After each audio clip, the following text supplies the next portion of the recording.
Hey, good morning, friends and neighbors. It's been a while since I've recorded.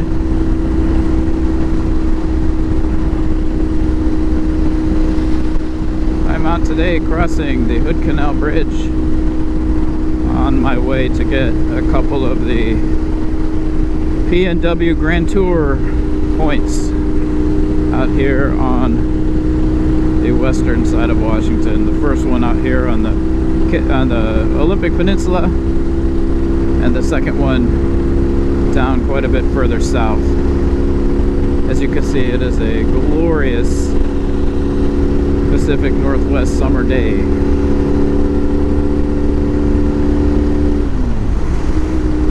And I'm riding Beatrixe the Bold. I haven't really ridden in quite a while now. It's been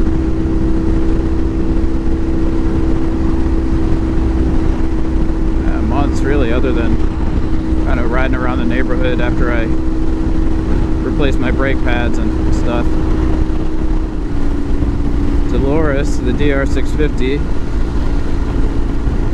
has quite a bit of an oil leak right now. It's been a seepage issue for just over a year, and I finally got tired of it. Lacking the time to fix it myself, I took it to the shop and they made an attempt to fix it, and I got it back, and it takes a little bit to present itself because it's such a slow leak usually. Rode it for a couple days out to eastern Washington, and when I got back I found that it was still leaking. Let the shop know, hey, this is still going on. They offered to have me bring it back in. They'll look at it, do another diagnosis free of charge, blah blah blah. Attempt to repair if it was the same thing, free of charge. However, they're very backed up, and they were like, oh, we'll prioritize you, we'll fit you in between things, but there's no guarantee of what exact day it'll be. And I was like, well, I don't really want to lose my couple of good months here of riding, or a couple of weeks here of riding that I have planned. So is there a day where you can guarantee it'll be seen?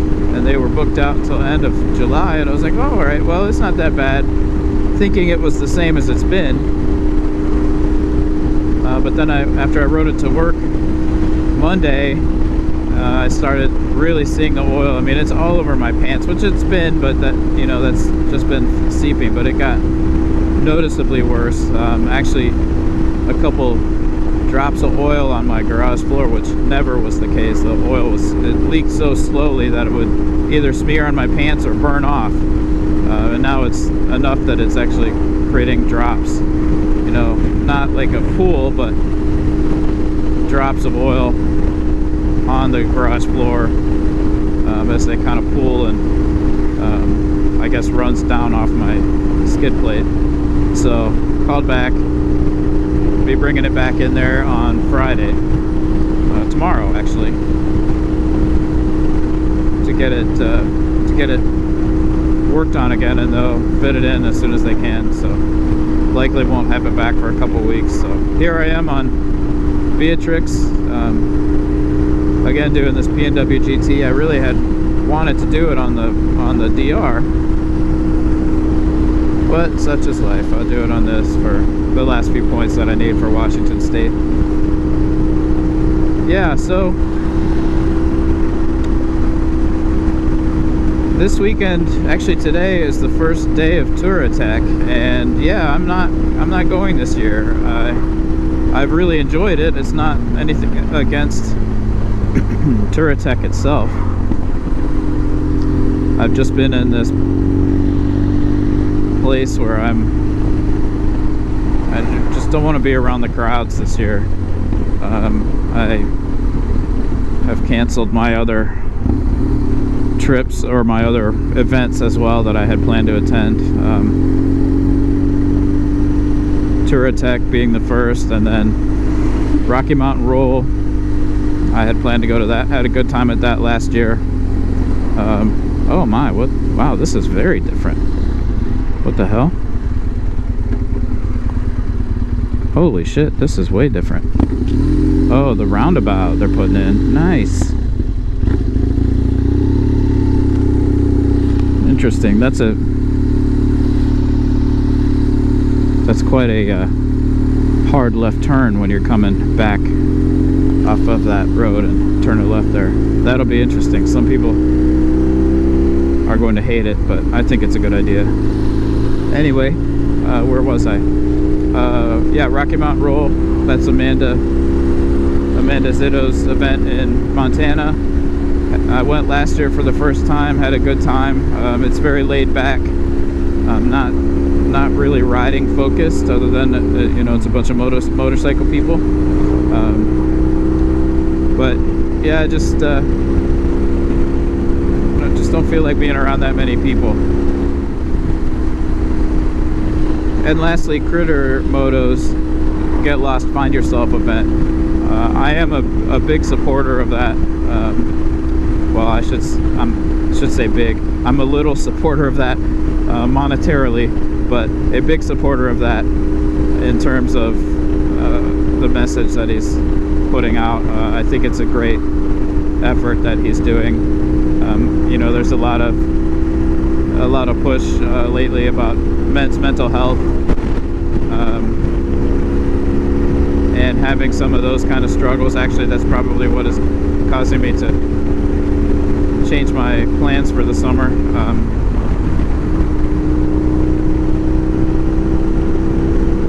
I think it's a great event that he's put together. It's grown really fast. I'm super happy for him. And unfortunately, it's not in me to attend that this year. So I'm still taking the time off that I normally had scheduled for these events, but I'm just going to ride on my own. Do my own thing, you know, maybe ride with one or two guys that I'm friends with, V-Track and Fish on Two and whoever else. Met up with Old Noob out in Eastern Washington last weekend, you know, just with V-Track and Fish on Two, and saw Bonsai Biddy, and yeah, just we had a good ride that day, and it was just a kind of a weekend ride really for me, and just yeah, it was good to see those guys, and I just had a good time. The other thing I will be attending though is what Old Man Riding Frank refers to as Tim Fest, which is an annual ride that V-Track has kind of organized, and it's just a bunch of us acquaintances and friends that from across the country that meet up out in the Black Hills in the early fall, and we just ride around and have a good time. It's really not a formal event, but you know, it's a small group of us that we're all friends online. We've all met online through one way or another, and looking forward to that this year. Hoping some of the guys that I haven't met yet will be able to attend. I know that they plan to. Doc 650 and Verbal Widget.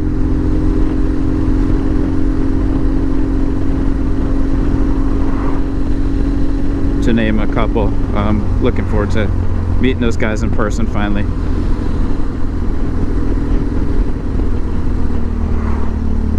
It would be awesome if Obi-Wan could make it, but I don't think he can make it. I know that he was definitely asked, so.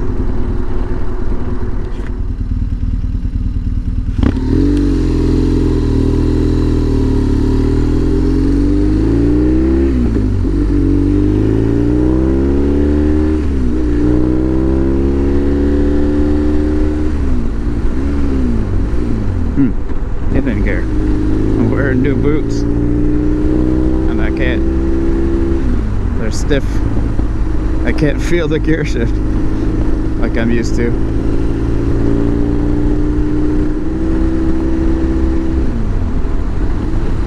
So enough about me. Talk about the bikes for a little bit.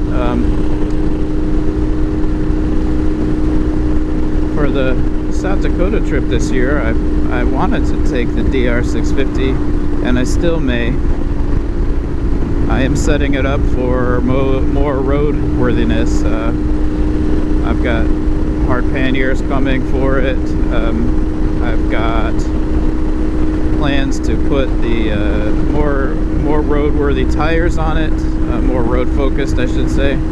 I've still got the trusty sports on there from my last tire change, and trying to wear those down, but you know, taking it on pavement as I have been. Haven't really been off pavement this year yet, and I don't know that I plan to too much.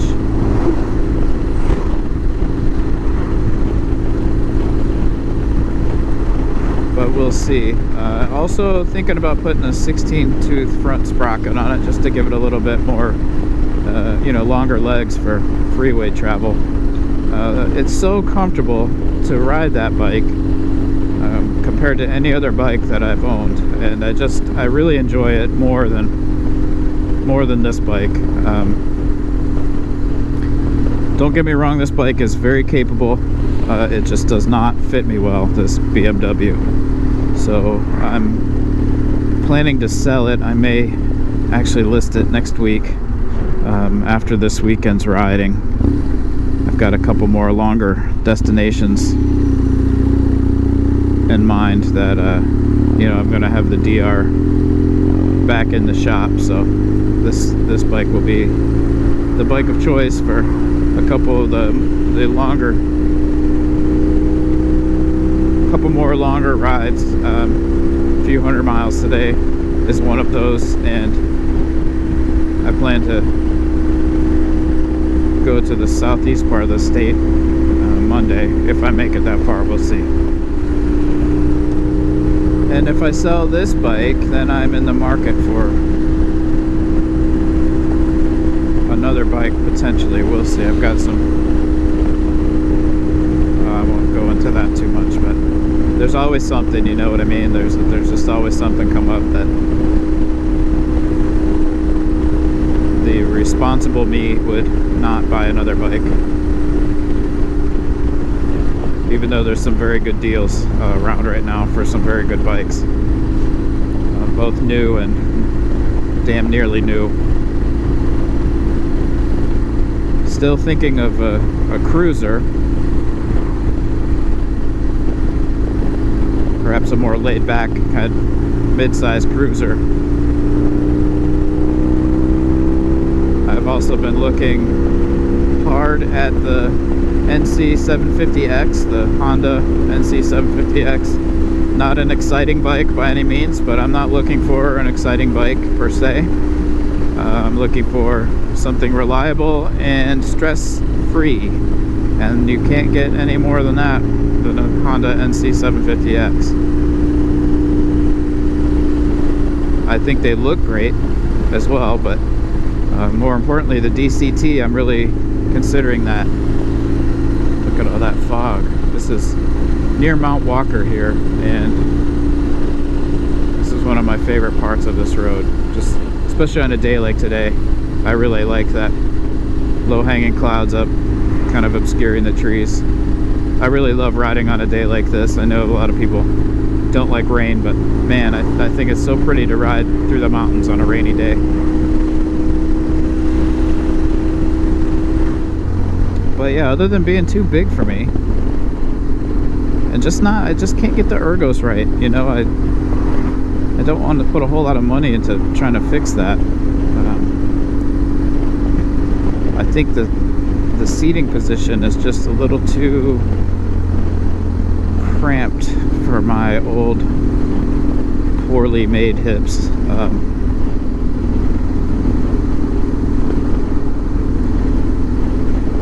I'm I'm kind of leaning forward just a little bit. I could probably put bar risers and bring those back a little bit more for me. Not because I'm tall, but because I'm short. The foot pegs I could probably lower. If I put lower ones on, it'd probably help, but then I've got to mess with the, changing the angle of the brake pedal, and I just don't want to mess with it on a bike that I'm not convinced I want to keep. It's big and unwieldy for me. If I was a couple inches taller, I think I'd do better on it, and a little bit more flexible with my hips. But it is fun to ride. I love how it sounds.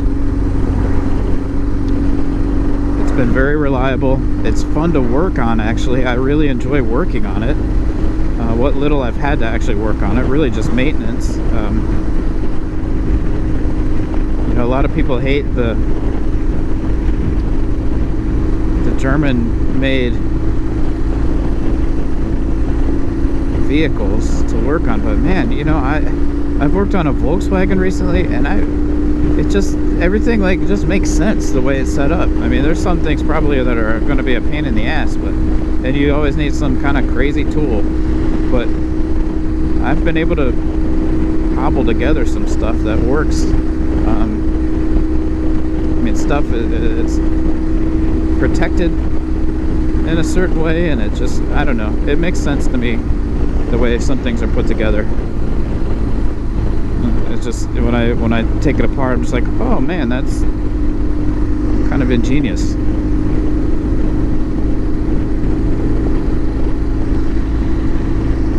Like, why don't the other cars do that? And it's not like Japanese cars have gotten any easier to work on. They certainly have not. Korean cars either. I've had Hyundais for 20 plus years, and they're certainly not any easier to work on. Parts are cheaper, that's about it. Well, I'm rambling. I haven't recorded something in so long. I don't know what's even interesting to say anymore. Man, we're gonna have a lot of this kind of bullshit today, it looks like.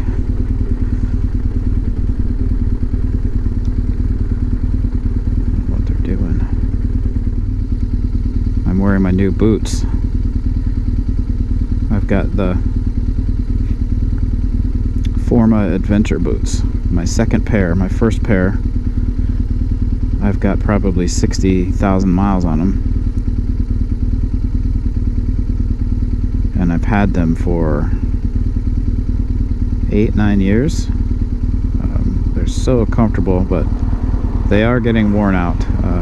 They are no longer waterproof, my old ones, and they're still so comfortable to walk in. Last year, the back of the sole started separating a bit on one of the boots, so it was time to get a new pair. However, I got these, I think, for my birthday, and I haven't used them because of the DR and its oily ways.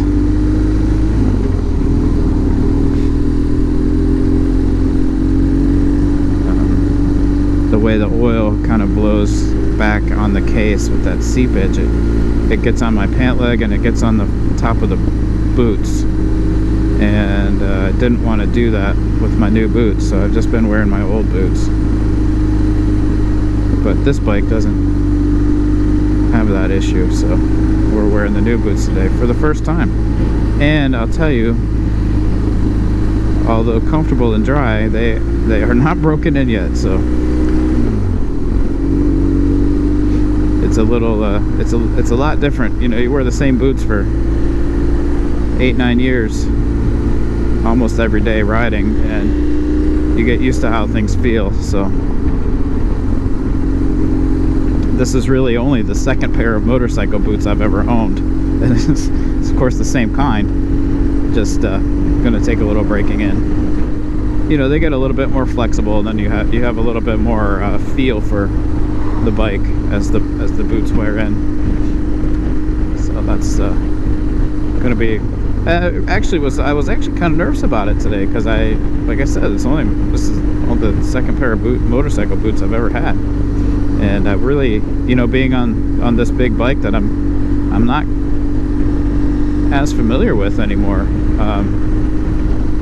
I was actually concerned. I almost put those boots on, but I didn't want to ride in this rainy weather and for 8 hours and get my feet all wet. So that's where we're at with that.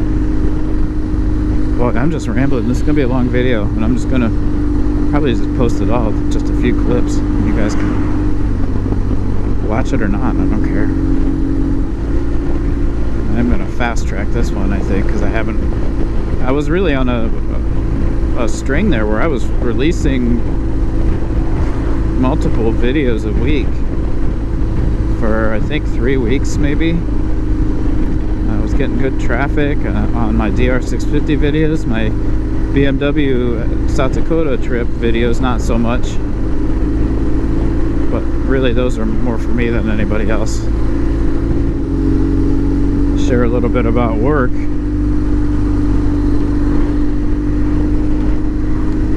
The job situation has changed for me. I'm still gainfully employed. I am much more happy with what I'm doing. I'm still, you know, I kind of was able to do a bit of a U-turn on my career, where I kind of had been,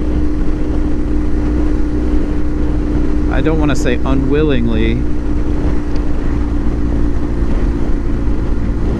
but it was maybe not, yeah, I volunteered for it, we'll say that, because nobody else seemed to want to be the group lead of my team.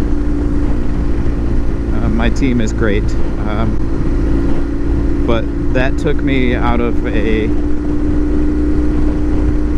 20-year technical, you know, technically focused role, and put me kind of straddling between technical and management, and it out of the gate was way less technical and way more management. And it was not something that I enjoyed. There were parts of it that I enjoyed.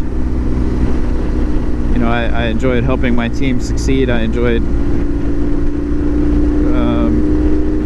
the mentorship, being a mentor to the younger guys on the team. I enjoyed learning from the leaders above me.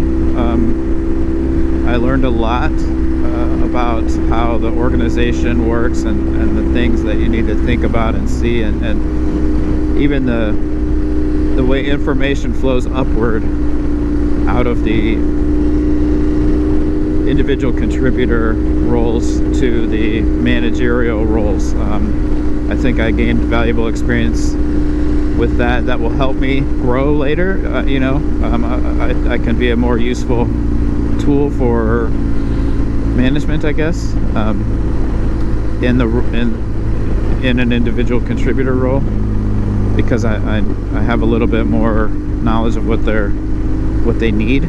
That you know, you have it's like you see over the top of the mountain, and now you know what's there. Whether you want to go there or not is different, but knowing that it's there kind of helps you understand a little bit more about your side of the mountain, if that makes sense. So anyway, it took over a year from the time I finally said, hey, I'd say probably 2 years or maybe a year and a half into my 3-year stint in that position. I don't know if you can see that, but there's big eagles on that tree.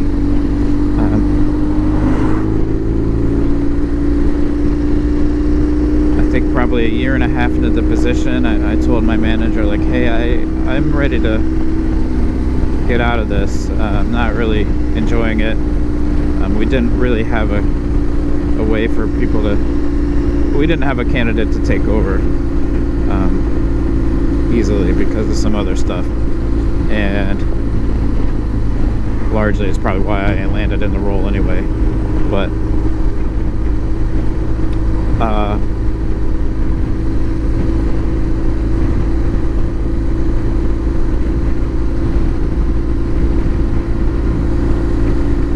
it came to pass that, well, I'll just say this. Something happened last year, which was probably about 8 months after I initially said, hey, I've had enough. That basically I said, look, this needs to happen now. I'm miserable and it's not getting better, and I've had some other things happen. It's affecting my entire outlook on things, and I just need out. So then, in earnest, my manager started moving pieces around, and it took a long time to get things in place. But it was probably another 6 months, really, before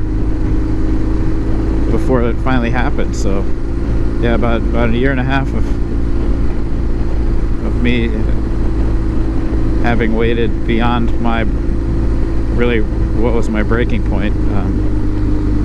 You know, I'm fighting the whole burnout because of that, really. You know, I hate to say that. You know, my manager might watch this, and, you know, I'm sorry.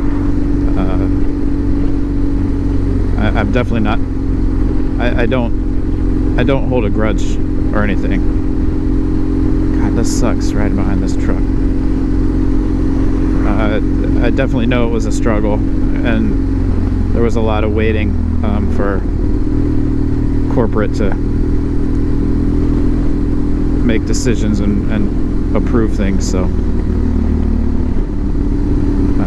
but you know, I'm grateful for the opportunity that I had, and much happier now.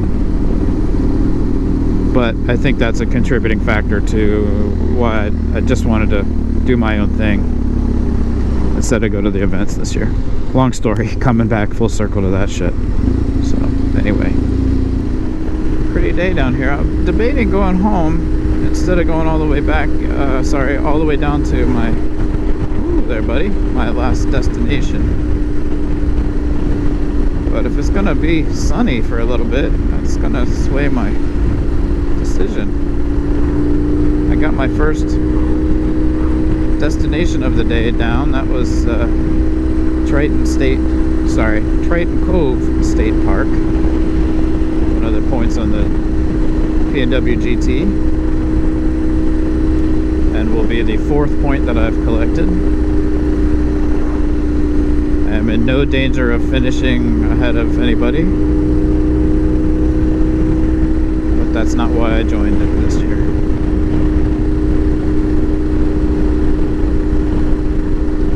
I've been by Triton Cove State Park. I should have gone in a little bit more, but I've been by there many times, just I've never pulled in. And the stop was just to get the sign at the entrance.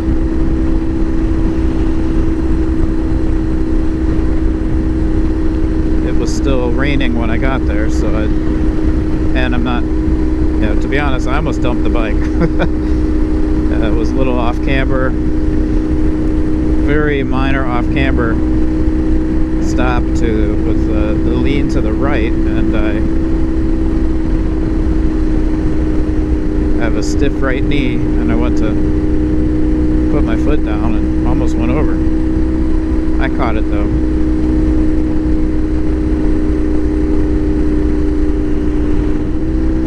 That's just something that, you know, I gotta get familiar with the bike and the way it the way it moves and the way I can move on it, and that was what happened there.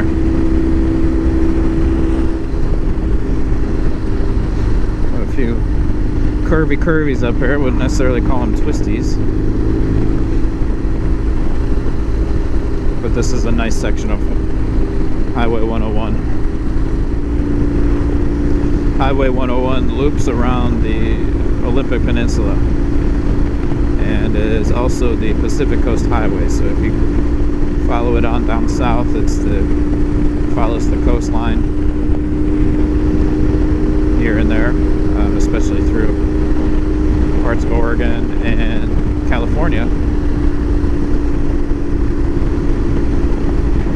In Washington, oh, there's a cool truck. In Washington, it just loops around. It makes a big circle around the Olympic Peninsula, around the Olympic Mountains, and many parts of it are really enjoyable riding. Parts of it aren't so much. Probably my least favorite parts are coming through Port Angeles and coming through Aberdeen, which are, at least on the surface, appear to be more depressed areas of Washington State. More industrial / shipping towns that are past their heyday, I think. I don't know a whole lot about Aberdeen, but the times I've been through it, both times I've really been through it, was hot and not very pretty. Not very pretty. Port Angeles, through downtown is not very pretty. There are definitely areas of Port Angeles that are beautiful, but they're away from the downtown area. And probably the same could be said for Aberdeen. I'm not really sure.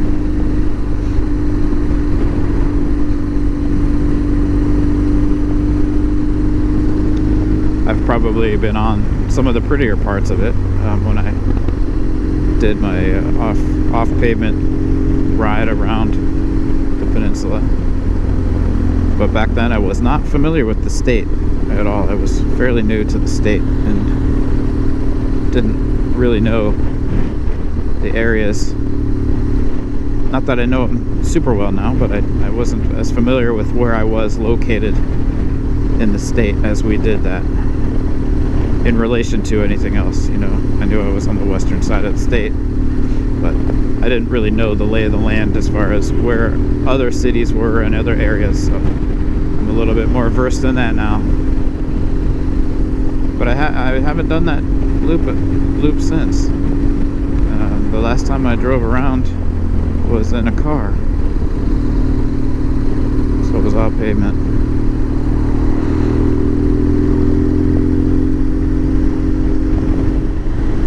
It's pretty. I try to give you guys a good view.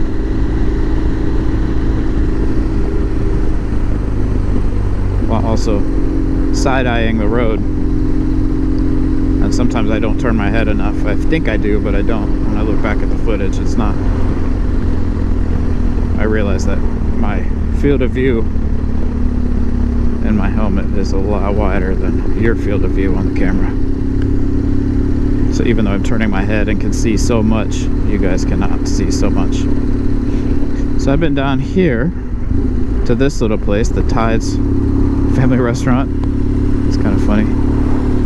Inside joke with my wife, maybe. We went there and it's just a little diner, but had really, really, really good fish and chips. We really enjoyed it. And we keep talking about coming back. It's funny that it's called the Tides, and we really enjoyed it. The joke is we went to Port Townsend on our anniversary this year, and stayed in a hotel called the Tides there, which was past its prime. Let's just say that the pictures did it more justice than it was due. And what's funny to me is last year on our anniversary, we went to that little restaurant also called the Tides, and I don't think we realized that. And now when we're having kind of a rough day at home, we'll say, well, let's go back to the Tides. I think, even saying it's wasn't as bad as what we're going through here, but now it's got kind of a double meaning. I don't know that my wife remembers that, so I'm gonna bring that up to her. Kind of funny. I forgot the name of the restaurant was the Tides.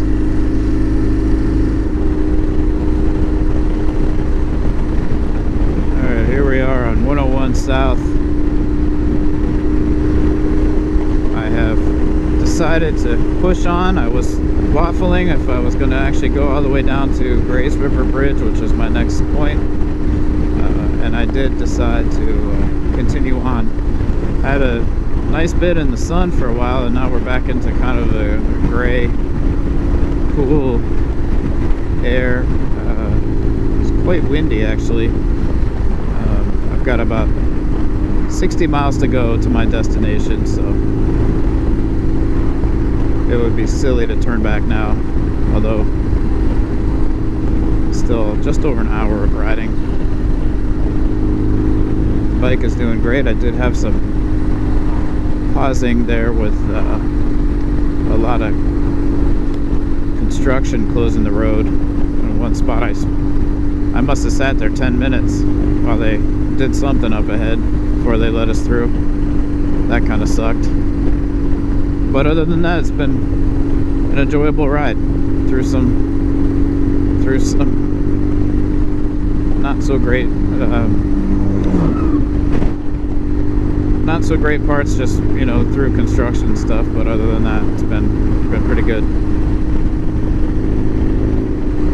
And I'm not in too much pain from the bike, but I'm not comfortable, to put it that way. I should be getting off of it more than I am. But when I'm riding by myself, I tend to just push through. I stop a lot less unless I'm in the woods. So probably for the better that I would stop more. All right, I've almost made it to the covered bridge down here. About 7 miles away.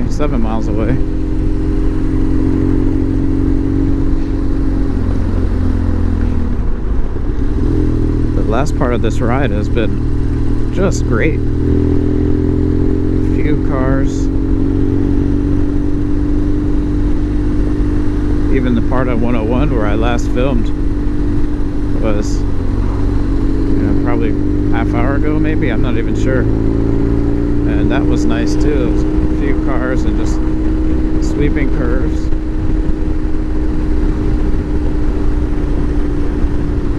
And this area is pretty nice. This looks like it might be an awkward turn down here.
Grays River covered bridge.